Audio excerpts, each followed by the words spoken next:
Good evening. Welcome to News Tonight. My name is Michael Jordan Lukomwa. Elizabeth Nakakoni joins us for sign language interpretation. In a first story this evening, President Yoweri Museveni met and held discussions with the Ambassador of the United States of America to Uganda, His Excellency William W. Pope at State House in Entebbe. During the meeting, President Museveni and the Ambassador discussed a wide range of issues, including the African Growth and Opportunity Act, that's AGOA. President Museveni responded to a letter from President Joe Biden regarding AGOA, which grants duty-free access to the U.S. market for certain African exports. The president's letter was handed to Ambassador Pope for delivery to Washington.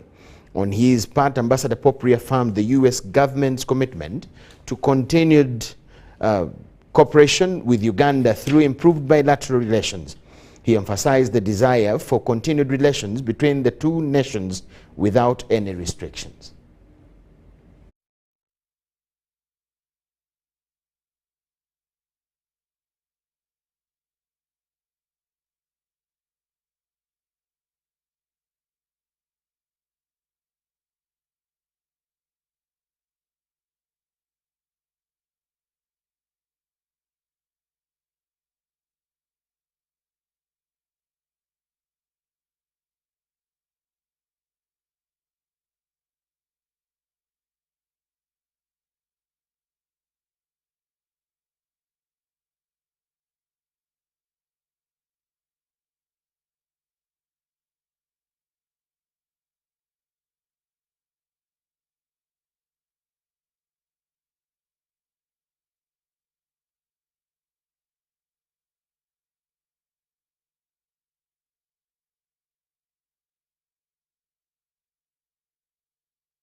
Jovia. Ng'oyolekera ku lugendo luno olw'obulamu nkuwa ekirabo eky'amaanyi agatazizibwa, amaanyi okulabibwa n'okuwulirwa mu mawanga ageewala ennyo, okutuuka buli wamu nga yadde togenzeeyo, ensi yonna ng'ekuli mu ngalo.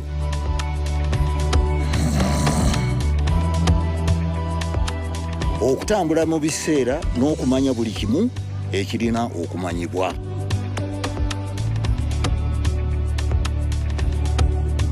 Jovia, kino kye kirabo kyange gy'oli. Tewali kumu ku ki ky'osobola okukola ku mukutu nnandameggwa ogwa MTN.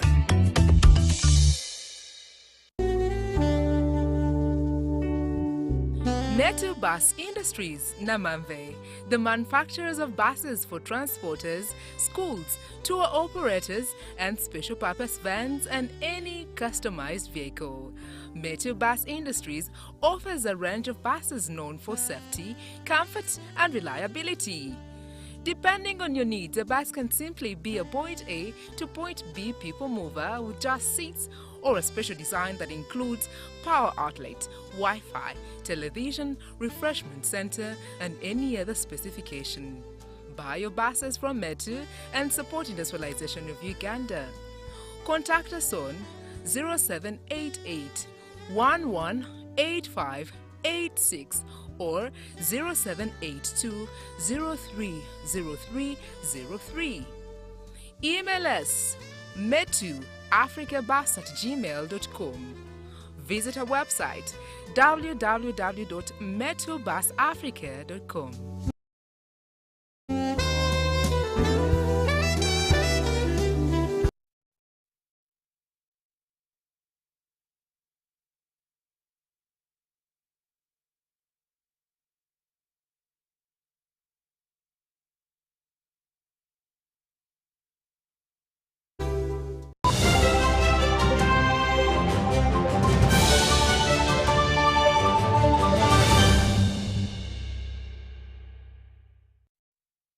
We thank you so much for tuning in. Let's continue with news tonight. President Yoweri Museveni has urged the judiciary across East Africa to build public trust while executing their duties.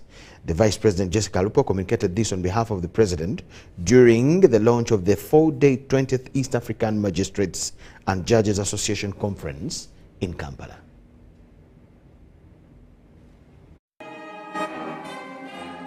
Over 400 delegates from East African countries have attended the 20th East African Magistrates and Judges Association Conference in Kampala to diverse means of delivering justice to litigants.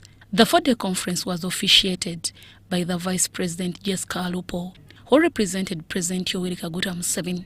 President Yoweri Kaguta Museveni urged the magistrates and judges to focus on building public trust and confidence in executing their duties. 1. Strategies for reducing case backlog and lengthy court proceedings.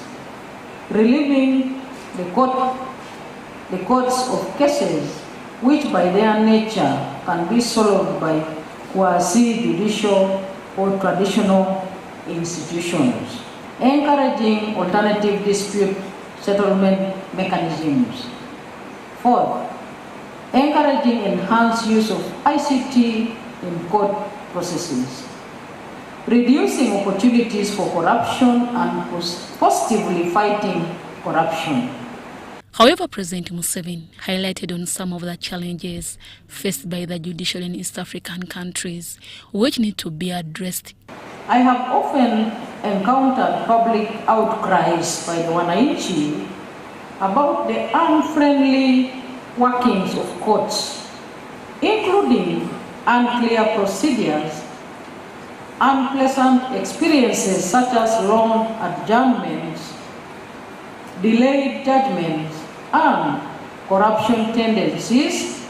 We also need to harmonize our judicial systems. The judiciaries in the East African partner states need to apply common standards and best judicial practices across the region. Minister for Justice and Constitutional Affairs Norbert Mao cautioned the participants on the primitive practices that still exist in the justice system.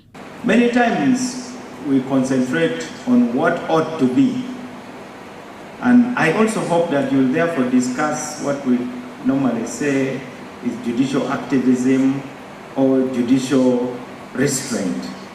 Which is which? To what extent should you be activists? To what extent should you restrain yourself and stick only to what is? Chief Justice Alfonso Winyidolo urged East African member states to create employment and learning opportunities for lawyers. He said the conference should be a stepping stone in overcoming the challenges that affect the judiciary in the East African countries. This calls for thoughtful decisions in order to be relevant and meaningful. Given our varied experiences, I believe this conference will help us appreciate our peoples better and thus render them better service. We have, in this conference, an opportunity to share experiences on reaping from alternative dispute resolution, ADR, justice mechanism, case backlog management, fighting corruption, and dealing with banking and environmental justice, among others. The chairperson for East African Magistrates and Judges Association, John Edwis K. Tlima, highlights the objectives of the conference. So the outcome of all this is that as judiciaries we should aim at contributing immensely to the social cohesion that helps in building shared values in societies, in this case our community, which should ultimately provide an enabled environment of wealth creation and sustenance of our people. The 20th East African Magistrates and Judges Conference is held under the theme Harmonizing the Best Practices of Judiciaries in East Africa. Deborah Namamonde, Susan Nabugode, UBC News. Prime Minister Robin Nabanja has assured world leaders that Uganda's Vision 2040 aims at creating access to clean, affordable and reliable energy to serve the environment. Nabanja was invited at the electrifying cooking session at the ongoing COP28 summit in the United Arab Emirates. She was flanked by Minister for Energy and Mineral Development, Dr. Ruth Nankabirwa. Nabanja says that over 89% of the population in Uganda still uses solid biomass for cooking, and 75% of the population is below 30 years of age. This over-reliance on biomass has led to high rates of deforestation, and Uganda will lose 2% of its forest cover annually. Uganda's Vision 2040 aims to create access to clean, affordable and reliable energy. My government shall require 50 to 481 megawatts by the year 2040. Access to national grid is envisioned to significantly increase by 80% by the year 2040. Use of efficient electric cooking appliances is challenging due to high cost of appliances, unreliable supply chains, and insufficient awareness of the benefits. She says that to address this issue, the government of Uganda has developed a national e-cooking strategy that is aimed at accelerating the adoption of e-cooking solutions from the current 1% to 38% by 2030. This includes all grid-connected households and institutions, as well as off-grid users such as refugee host communities.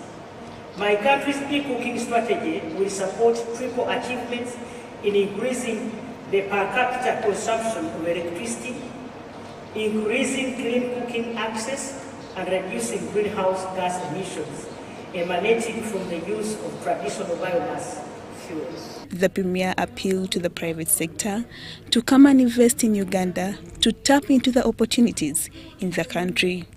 My government has already put in place incentives such as an attractive tax policy to support local assembly and manufacture of e-cooking appliances. Uganda also pioneered an e-cooking tariff that is aimed at increasing the affordability of electricity for cooking. I therefore call upon the private sector to seize this investment opportunity. Several panelists expressed concern to the current trend of loss of forest cover due to the traditional cooking methods and appealed for action. That's also why we have this goal to reach 100 million people in countries in Africa, to reach with getting them access to renewable and clean cooking. A creative approach to financing e-cooking, from the end user to the utility to the appliance financing, is how we're going to get there. Later in the day, the Prime Minister met directors of Elite Agro to expedite the process of signing the MOU. Elite Agro is a multi-billion company based in the UAE in the final stages of establishing tea factories in 6.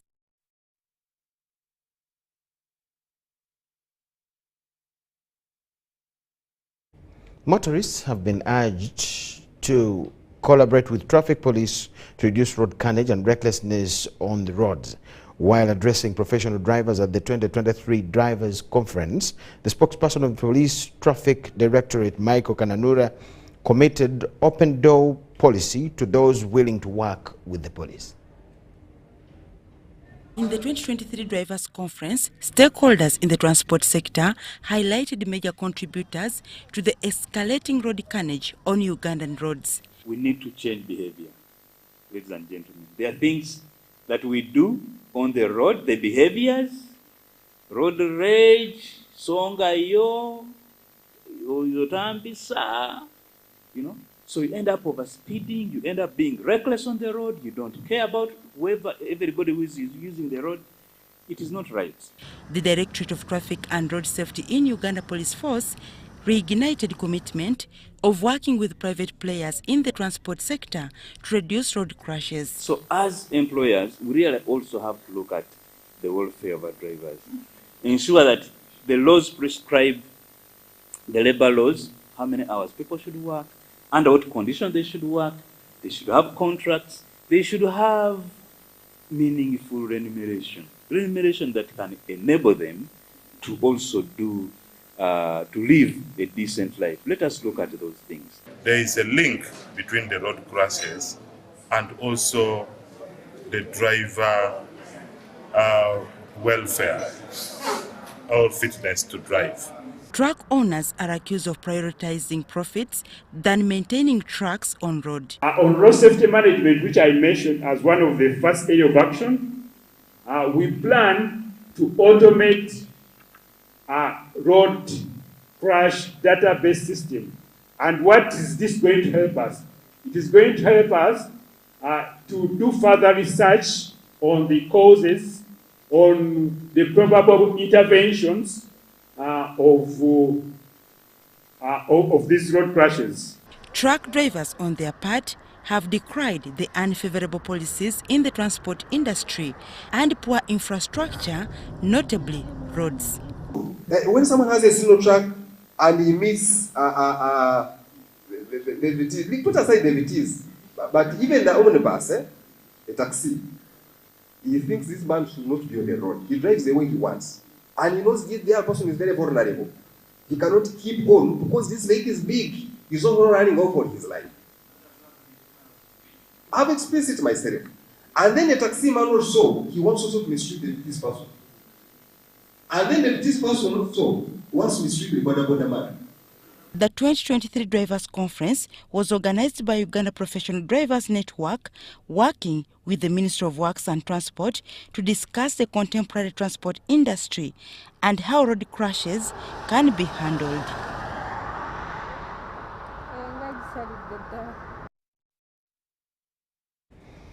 State Minister for Works Musa Icheru has commended the Japanese government for promoting investment and continued cooperation in developing quality infrastructure in Uganda. Icheru was speaking at the opening of Quality Infrastructure Workshop in Kampala to revive the progress of the Memorandum of Cooperation and exploring opportunities for enhancing the technical cooperation between Uganda and Japan on high-quality infrastructure development and maintenance. 9th January 2017, Uganda signed a Memorandum of Cooperation with Japan to promote investment and develop high-quality infrastructure in Uganda through sharing of knowledge and experience. State Minister for Works, Musa Icheru, has opened a quality infrastructure workshop to revive the progress of the implementation of the Memorandum of Cooperation and explore opportunities for enhancing the technical cooperation between Uganda and Japan. I'm happy to report to the country that the capital city, particularly, which is the face of the country, is being worked on, and more resources are being mobilized to address the potholes that characterize the city now. A lot of work is going on, and I'm sure in the next few months, the citizens will be able to start seeing some change. Icheru commended the Japanese government for the support and assistance it has provided on a number of projects in Uganda. So there are a number of things that we are doing with the support of Japan, not just only in the city, but also in the countryside. So there are a number of interventions and projects that we are undertaking. The Director International Strategies for Construction Industry in Japan, Nita Shaw, also the head of the delegation to Uganda, pledged continuous support. The government is continuing to contribute to Uganda's economic development with various modalities of the cooperation. Mainly, I believe which are mainly conducted by JICA. But speaking of quality infrastructure, we have to share, we have to exchange information with the Ugandan side to progress the further development. So that's really today's mission is basically the information sharing and the dissemination of the idea of the quality infrastructure to realize the further development of the Ugandan infrastructures. The workshop will identify critical areas where Uganda can benefit from the technology advancement of Japan, explore opportunities for capacity building and skills enhancement, exchange programs and partnerships with Japanese companies. I'm Nafka Farida and Jen Nyaramugisha. British High Commissioner to Uganda, Kate Arie, is challenging the youth to join the fight against environmental degradation. Kate Arie, who is hopeful in the ongoing COP28 conference in the United Arab Emirates says that everyone has a role to play in mitigating effect of climate change. This was during the celebrations to mark World Volunteers Day at Mengo Senior School in Kampala. These are products made out of wasted paper. It is an initiative to mitigate effects of climate change. 26-year-old Helen Namaliri is the brain behind.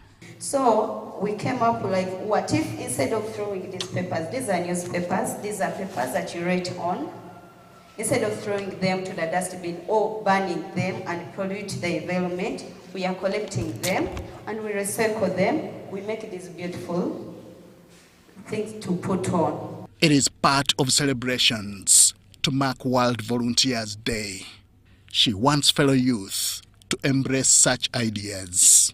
But for us, we are making in 2 years that now we have also bracelet out of it. We can make the bracelet of Uganda flag out of it, of different colors. We can add varnish and it looks more beautiful. It is an engagement by the Committee of the Duke of Edinburgh, based in Kampala. Students, scouts and youth activists for clean environment converged to Mengo Senior Secondary School. Have a boys brigade plastic collection center in your community, which is cared for by boys brigade, which is cared for by scouts. We can have change, but we can have change without killing each other. We can have change, but we can have change while supporting each other. This responsibility towards one another may start from community service, then care for others, but also with skills that are required to support others, whether strangers or acquaintances. Then the British High Commissioner to Uganda, Kate Aire's message focuses on climate change mitigation. I don't know how many people know, but also this comes at a really important time because of what's happening in Dubai and another part of the world with what's called COP28, which is the big climate change conversation. And that matters to my country and it matters to Uganda because we need to find a global agreement to ensure that we limit the impacts of climate change globally. Earlier, activists participated in a clean-up exercise in and around Mengo Senior Secondary School as part of celebrations to mark World Volunteers Day. Henry Okrut, UBC. Leader of opposition in Parliament, Mathias Mpuga, has expressed the need to form a judicial commission of inquiry as part of the avenues to conclude the long stand between government and the opposition on allegations of human rights abuse. Mpuga has presented a rejoinder to the statement of the Minister of State for Internal Affairs, General David Muhoozi, fronting 4 fresh demands after describing government's response as a political narrative. But Parliament, chaired by Speaker Anita Mong, rejected the opposition wing demand, insisting on the available investigating organs. The leader of opposition, Mathias Mpuga, has utilized the Tuesday afternoon session to present a rejoinder to the earlier statement presented last week by David Muhoozi, Minister of State for Internal Affairs, on the alleged disappearances of 18 persons. It is an obligation of states to establish effective facilities and procedures to investigate killings and cases of missing or disappeared persons in circumstances that may involve violation of the right to life. Mpuga described the statement by Minister Muhoozi as a defensive approach, yet the victims and their respective families seem rejected. The victims continue reeling and harrowing in pain, despair, agony, and anguish. Clearly, if we continue with this lethargic approach, we will not get any answer from this numb and unresponsive government. So is the leader of opposition in order to call this government numb and unresponsive? This team is not numb. Right, Honourable Speaker. Use another word, not numb. Right, Honourable Speaker. But the response of Lop Mpuga got the attention of members who could not determine whether the latter was making a reply or a rejoinder. So could you guide Madam Speaker that the leader of opposition restricts himself to respond to what the Minister of Internal Affairs presented on this floor? But when you start saying the Attorney General was in Geneva and so forth, you're on a fishing expedition. So we want your guidance over that matter. The law. Fox, is there a difference between a reply and a rejoinder? Yes, Right Honourable Speaker. Because what he's talking about is a reply. I confirm, Right Honourable Speaker, that many a member did not read the minister's statement. In fact, the subtitles I am offering in my rejoinder are picked from the minister's statement. I can confirm they did not read it. Last week, Minister David Muhoozi's statement in Parliament read that Uganda Police Force faced several challenges while conducting investigations into the alleged missing persons as raised by the LOP, Matthias Mpuuga. Muhoozi says the next of kin of the reported missing persons did not cooperate with the police investigators and most alleged disappearances were never reported to police. But LOP Mpuuga accordingly presented attachments to counter government response. And we must agree. The General Muhoozi stated that we are alive, we are human. Being a minister does not detach us from the populace. True. Being ministers or being in the government does not mean that we are blind to the suffering of other people. So we should not be cast out as we are insensitive, numb, or Mpuuga has 4 fresh demands which could resolve the stalemate. First, LOP wants government to unconditionally release the political prisoners. He has tricked this house to provide to demand for unconditional release, which is not in the power of this house, which I don't agree with him. But the House, under the guidance of the Deputy Attorney General, Jackson Kafuzi, is interested in whether there are people in detention without trial. But we shall go beyond the list they present because we do not know its authenticity or not. But we believe there might be other people in the system. He's asking on the timeline. If the leader of opposition can undertake that he can work with the families to make sure they provide information, because most of them, they were saying, we want clearance from our party. That's the concern the Human Rights Commission was raising. LOP Mpuuga also wants government to formulate a judicial commission of inquiry to investigate the allegations. This, however, delayed the debate.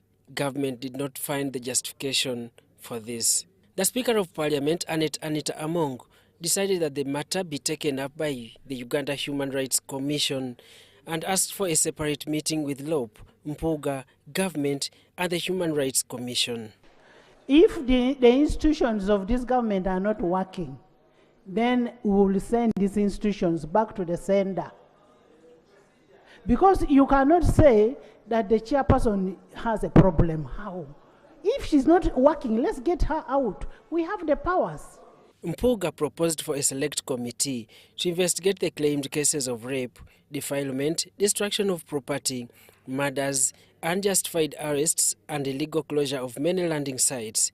But Speaker Anita Among tasked both the Parliament's Committee on Internal Affairs and Human Rights to investigate. The general understanding is that probably they are not keen, and therefore the House would consider to selectively choose from within itself a team to consider this matter. Right on the Speaker, that was the premise for that prayer.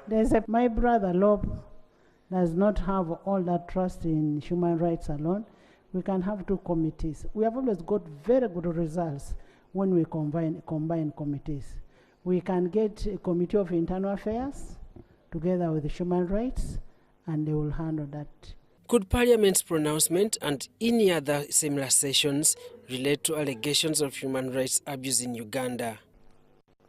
It is the right of any aggrieved person to invoke the many remedies under the law if they are not sufficiently convinced by what government does, like in this instance, our colleagues on the other side. But I want to pledge that we shall continue to fulfill our obligation to address misconduct within law enforcement and security agencies, be they related to some of the hanging issues here or others that may arise. Daniel Mugoya, Shamim Naiga, UBC News.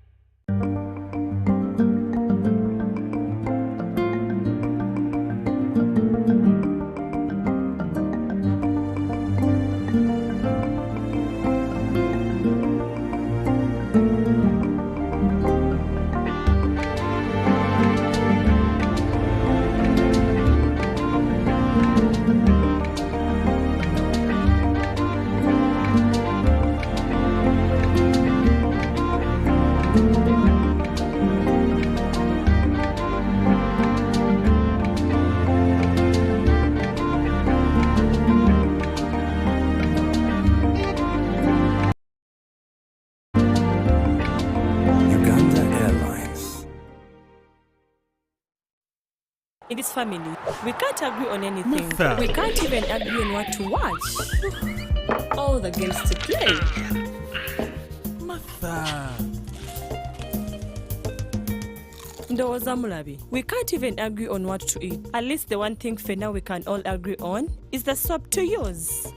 He likes that it's big and lasts long. Anti-economy. I like that it keeps my skin smooth. Ate alina echovu. And the children like that. It smells amazing. Everyone is happy. Movit soap comes in 4 fantastic flavors. Movit family soap is truly soap for the whole family. Movit. All day confidence. Do you need data collection services, data analysis and reporting, monitoring and evaluation systems? Then contact Mold Technologies, a professional research firm that has provided many organizations with timely research solutions for over 15 years. For more information, visit www.mt.co.ug or call us on 0704 913 399 or 0782 602 963. Visit our office in Kampala at Sayuni Complex in Tinda. Mood Technologies, your professional research firm. Jovia. Ng'oyolekera ku lugendo luno olw'obulamu. Nkuwa ekirabo eky'amaanyi agatazizibwa. Amaanyi okulabibwa n'okuwulirwa mu mawanga ag'ewala ennyo. Okutuuka buli wamu nga yadde togenzeeyo. Ensi yonna ng'ekuli mu ngalo.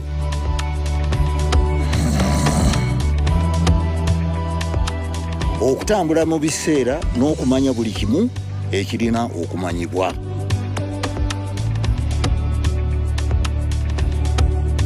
Jovia, kino kye kirabo kyange gy'oli. Tewali kumu ku ky'osobola okukola ku mukutu nnandameggwa ogwa MTN.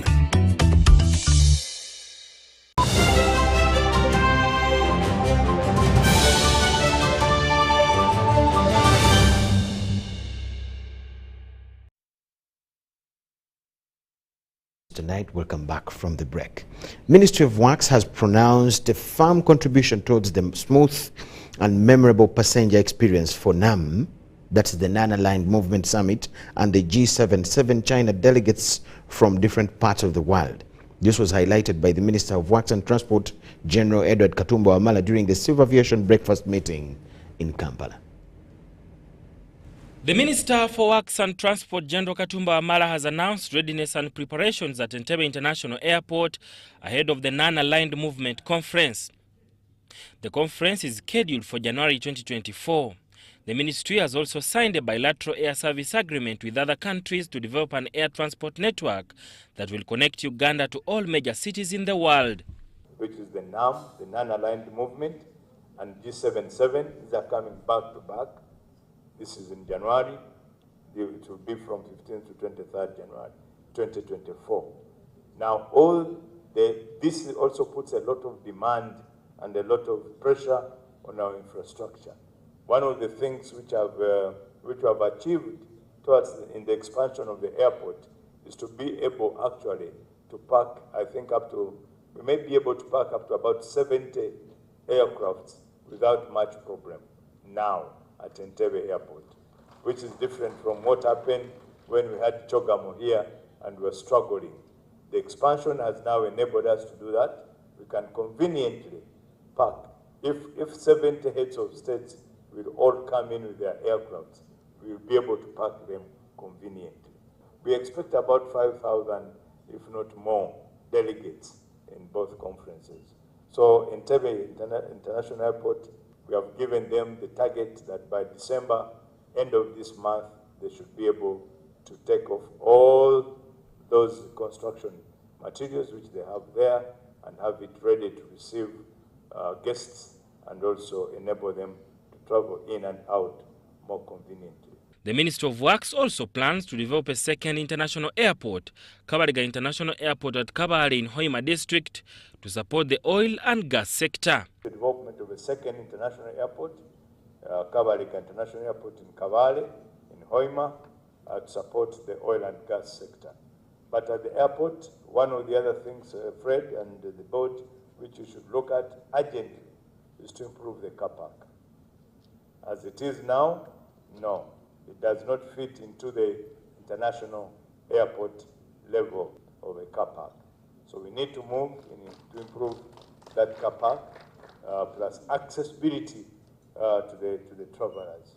The International Civil Aviation Organization urges member states to annually hold visible activities that emphasize the importance of air transport to the social and economic development in Uganda. Uganda Civil Aviation Authority is mindful of the importance of the stakeholder engagements of this kind, which ultimately enhance efficiency and effectiveness in service provision.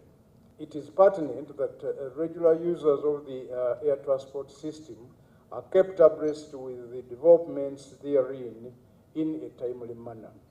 That is why we have always deemed it appropriate to showcase the milestones registered in the course of the year at such engagements traditionally held during the Aviation Week. Uganda Civil Aviation Authority celebrating the International Civil Aviation Day, honored on December 7th, 2023. Sada Mubale, Masia Kankwasa, UBC News. The Nurses and Midwifery Examinations Board says that the medical curriculum is to be revised to ensure that the students study while practicing at different intervals in the hospitals. The Executive Director, Helen Mukakarisa, held a press conference and said that there is an increase in the number of students enrolling for nursing and midwifery courses from 51,000 in 2022 to over 54,000 students in 2023. She communicated this during a press conference at their offices in Tinda.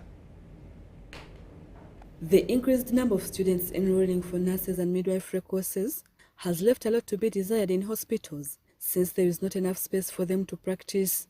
This has seen some of the students miss out on going practical on patients, which makes them lose on getting hands-on experience. With this, the Uganda Nurses and Midwifery Examinations Board, UNMEB, said there is going to be a change in the curriculum to ensure all students practice what they study. Instead of having students going for practice at the same time, because the numbers are large now, we are going to have them go at different times.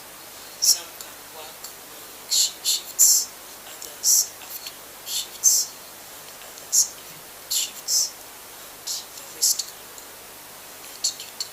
So once we split them like that, they will be able to have the desired competence that they have to acquire during their placement in the hospital. The upgrading of health center fours to general hospitals is also a key issue in giving space to the training students. Fortunately now, the health center 4 are coming into the hospital nature of environment.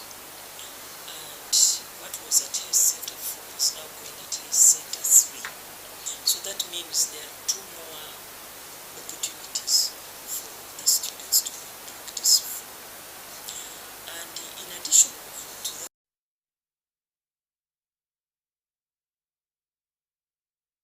problem, we'll rectify it and have the story back in our subsequent bulletins. Meanwhile, the youth from the National Resistance Movement Party have engaged in a campaign to mobilize youth voters who are eligible to vote in the 2023 elections. They have traversed Kalungu, Bukoma, Nsimbi, Masaka, and neighboring districts, those that are eligible to vote in the 2026 elections. This initiative started at Kasasa Secondary School grounds in Kalungu district. They were creating awareness among youth voters to participate in the upcoming elections. And of course, as a director of mobilization, I want to thank God that we have come up with this kind of program. And we have invited the youth leaders here in Greater Masaka. Phase 1 is going to have only 4 districts as a start. Then later, we are going to hold other camps for other districts throughout the country by God's grace. The campaign empowers youth to make informed choices. We have observed that our youth, there is a lot of deficiencies amongst our youth, particularly on issues of social transformation. The way they handle politics, their development, and the general development of our country relies mostly on the youth because they cover over 80% of our population. And they are the strong part, the strong group of our population that everybody would appreciate or would think these are the youth that are going to help us to develop our country. The meeting was organized by leaders from the NRM, including Nansobuga Rosemary Seninde. We have realized that we needed to have a camp where we can be able to give them some kind of, sensitization, some kind of training on various topics that we are going to cover during this 3 days camp. And we'll be able to inspire them. We'll be able to help them appreciate that as leaders, they play a big role in the socio-economic transformation of this country. The youth want government to address their concerns. People have been telling young people that they are the leaders of tomorrow.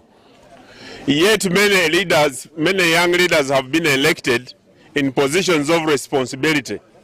But nobody has cared to take responsibility to teach them, to train them, and show them what they are supposed to do. The Kalungu RDC urged the youth to work with the NRM leaders and take advantage of the available opportunities. Emmanuel Dombo added that it is crucial for the youth to participate in political processes.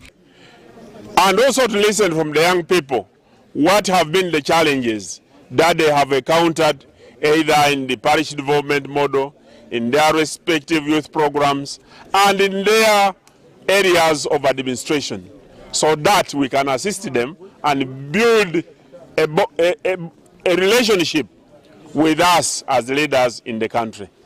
Sudat Kaye, UBC News. The visiting South Korean delegation from Simaldong Center has commended Uganda for being a role model in the implementation of the model objectives among 45 countries implementing the similar program. The delegation was meeting Ministry of Local Government officials led by Under Secretary Benon Kigenyi.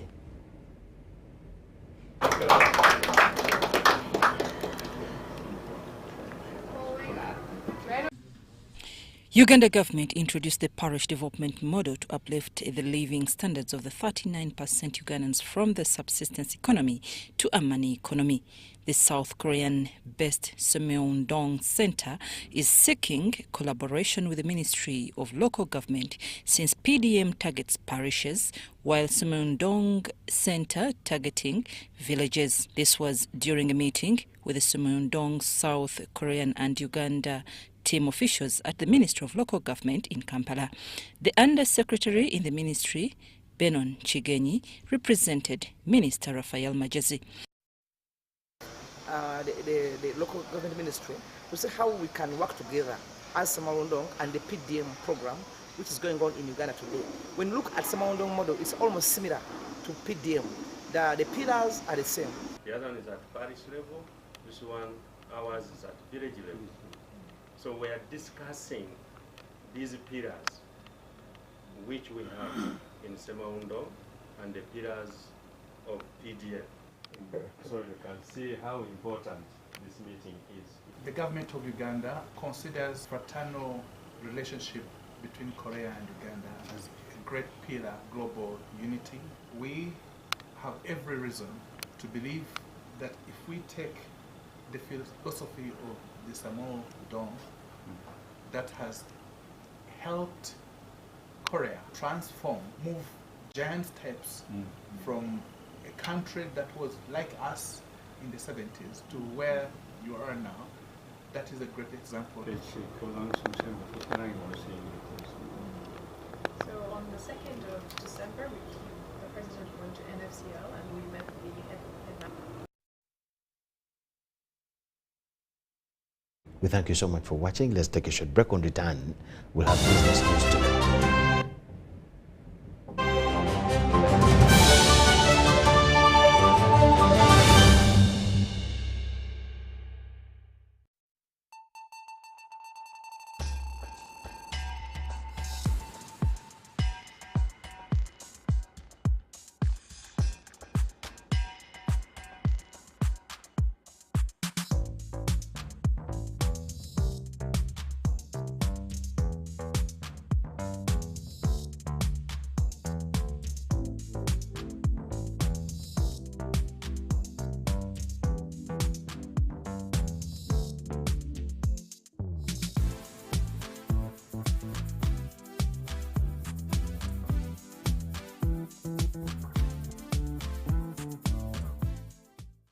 Sebo. Yes? This is the bill. What? Malaria testing, 10,000. Treatment, 100,000 since we put on drip. Hey, Musao, can you read this for me? Before I brought my wife here, I'd already spent money on buying herbal medicine and drugs from the pharmacy, which didn't work. But Sebo, the government gave out mosquito nets. Doesn't your family use them? We got the mosquito nets, but they got holes and we didn't know what to do. Protect your loved ones from malaria. Sew your mosquito nets whenever they get damaged to keep the mosquitoes away. Ensure all nets are tied up every morning to avoid damaging them. Ensure that everyone in your family sleeps under a treated mosquito net every night, whether it is a cold or hot season. Together, we can chase malaria out of Uganda. This message is brought to you by the Ministry of Health with support from Global Fund. No malaria will catch. Metu Bus Industries, Namamve, the manufacturers of buses for transporters, schools, tour operators, and special purpose vans and any customized vehicle. Metu Bus Industries offers a range of buses known for safety, comfort, and reliability. Depending on your needs, a bus can simply be a point A to point B people mover with just seats, or a special design that includes power outlet, Wi-Fi, television, refreshment center, and any other specification. Buy your buses from Metu and support industrialization of Uganda. Contact us on 0788 118586 or 0782 030303. Email us metuafricabus@gmail.com. Visit our website www.metubusafrica.com.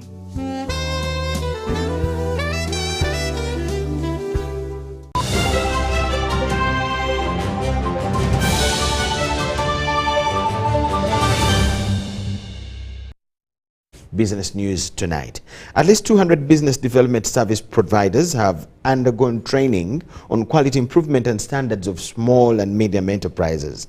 The training, titled Growth Partners Program, is expected to improve competencies of growth enablers necessary to impact business growth and boost productivity. Service providers were equipped with information on Uganda's newly formulated business development support standards and resources needed to drive sustainable business growth. Business development services standards is looking at your internal operations as a company. How can you improve the efficiency and effectiveness of it to make sure that you're more profitable and you're even attractive? You can partner with someone. Or if you get a commercial loan, you're going to use it well. If you have people, you're going to attract them and retain them and get the best out of the human resource that you have. That's what the standards, the standards that we're talking about is internal efficiency of your SME. The program, spearheaded by the private sector Foundation Uganda, is availing the small and medium-sized enterprises with a diverse range of competent BDS providers across the country to optimize production and productivity. Because we think that this particular space is a professional space, which not just anyone should get involved in.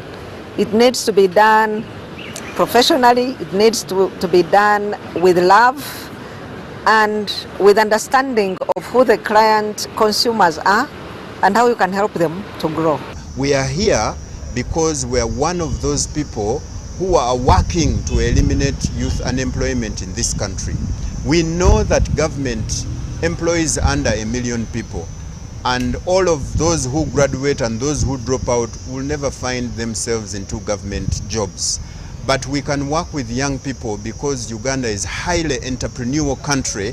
We can work with the young people to start micro enterprises, and then we grow those micro enterprises into small enterprises, and then we grow them into medium enterprises, so that we support government to increase the employment opportunities for the young people in this country.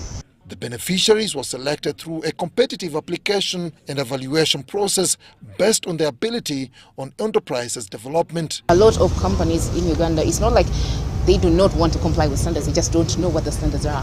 Then sometimes there are just no standards to begin with, that there's no government standard for you to comply with. So what do you comply with? So that's why you see we took a two-pronged approach, which is work with UNBS to develop this standard, so that it is there, so that the private sector knows what standard must I comply with. Because we're always talking about standards and standards, but if it's not there, what am I supposed to comply with? And yet everyone is telling me I'm below standard, but what is the standard? Working closely with the Ministry of Trade, Industry and Cooperatives and entities such as Uganda National Bureau of Standards, the project implementers are supporting the development of quality standard by streamlining BDS service delivery. Dennis Igor for UBC News. The Republic of South Korea will train farmers to develop model villages for social and economic development. The president of SMU from South Korea, Kwak Dae-on, says that the linkage will improve the agricultural sector mainly. Benefit training farmers, supporting model villages among others for social and economic development. This follows the president of SMU from South Korea, Kwak Dae-on, visited the National Farmers Leadership Center in Kampiring, Sampiji District, Korea donated to Uganda in 2017. Kwak Dae-on and the delegation from Korea and officials at the center commended government for utilizing it to train farmers in commercial farming. More opportunities to such a visit in the future, and actively cooperate with the Ugandan government, villages, leaders, Samal Corporation officials, the embassy of the Republic of Korea in Rwanda to further develop Rwanda Samal. The principal National Farmers Leadership Center, Okwaja John Bosco, says government donated land for expansion of construction of hostels and demonstration gardens. It is going to have an auditorium of 200 trainees. It is going to have lecture halls, and it is going to have accommodation.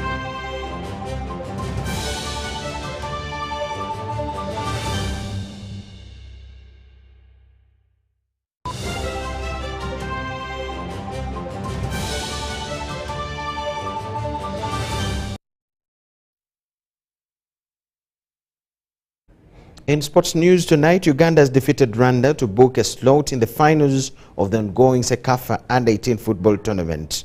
Mayanja Bobeka secured the only goal for Uganda in a well-contested game in Nairobi, Kenya.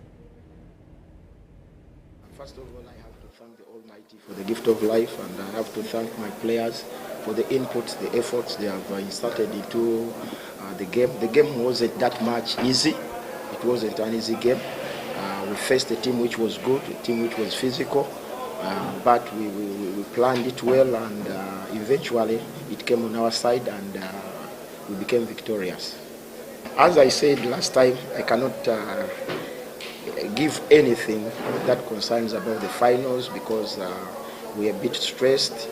We are full of the past match where we need to go back and cool down, analyze our opponents, because they are the most dangerous opponents in the tournament, the Kenyans, which I think they will qualify. But it's not the right time to talk about them. We shall just wait to see how their game will end. This is not the first game we've played on this pitch. We played against Sudan in the qualification game, and we struggled a bit. The pitch was a bit soggy, it was heavy, but God really helped us and overcame the Sudanese. It was a very dangerous game, and today our muscles have acclimatized to the surface, and the boys were moving well. We did not get any problem, and eventually God gave us the luck to win the game today.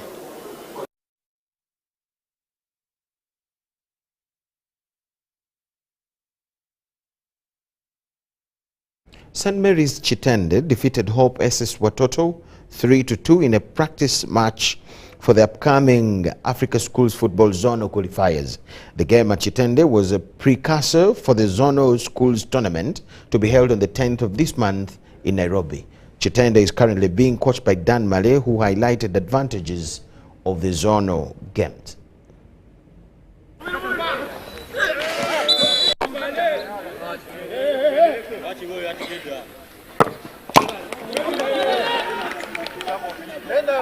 Prepared, the team is prepared. This is almost our last friendly game. It's good we have won it. And now the boys are ready, psychologically, physically. We've been in the camp for almost 2 weeks. Well supported camp by our director, Dr. Lawrence Mulindwa. So I personally feel with my fellow coaches that the team is ready to go and participate in such a big tournament. We have no injuries. We were boosted by our boys who represented Uganda in the Sekafa Championship, the under-15, that was held in Jeru. So when they finished that tournament, they came back and boosted the team. And we are ready for the tournament.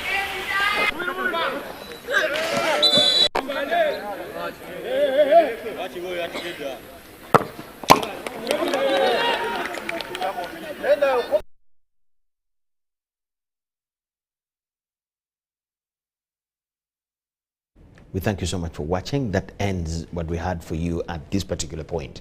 We'll catch you at 10 p.m. with another arrangement. My name is Michael Jordan Lukomwa, Elizabeth Nakakoni, and the big team here. Bye-bye. See you then.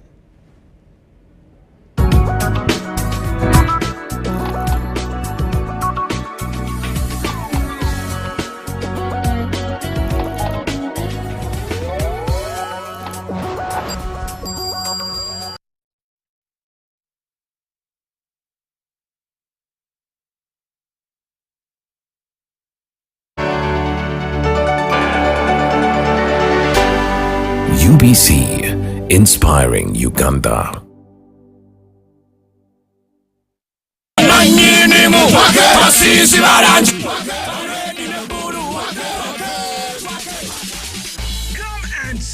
In Blascone Paint and win the Twake edition. Buy Blascone Paint worth 100,000 shillings. Get a scratch card and SMS the code to 7197. Not only will you win instant airtime, but you could take home 1 million shillings daily, a share of 4 million shillings each week, or a brand new motorbike with fuel worth 100,000 shillings. Terms and conditions apply. Blascone, color your world.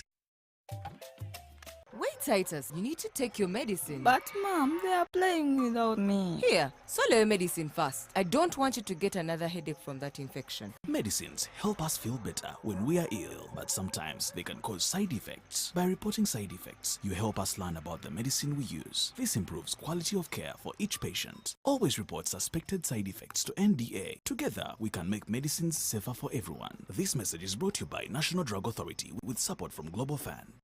From foundations to homes to skyscrapers, sketches to superhighways, come meet the people raising the bar in construction at the first ever Uganda Construction and Infrastructure Forum and Exhibition. Genuine contractors, architects, engineers, surveyors, financiers, suppliers, manufacturers, and policy makers under one umbrella for all your construction needs. For 4 days of thought-provoking discussions, exhibitions, and networking. Don't miss the enigmatic Professor P.L. Olumumba, our keynote speaker, from the 14th to the 17th of December at Kololo Independence Grounds. Visit www.unapsec.co.ug for sponsorship and exhibitions. Call Miss Helen or Mr. Mike Selunkuma on 0774 992 514.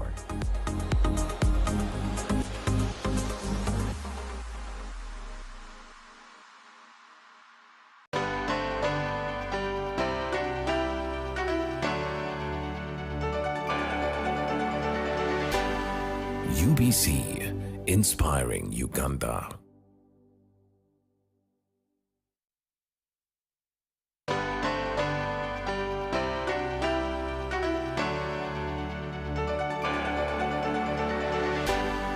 UBC, inspiring Uganda.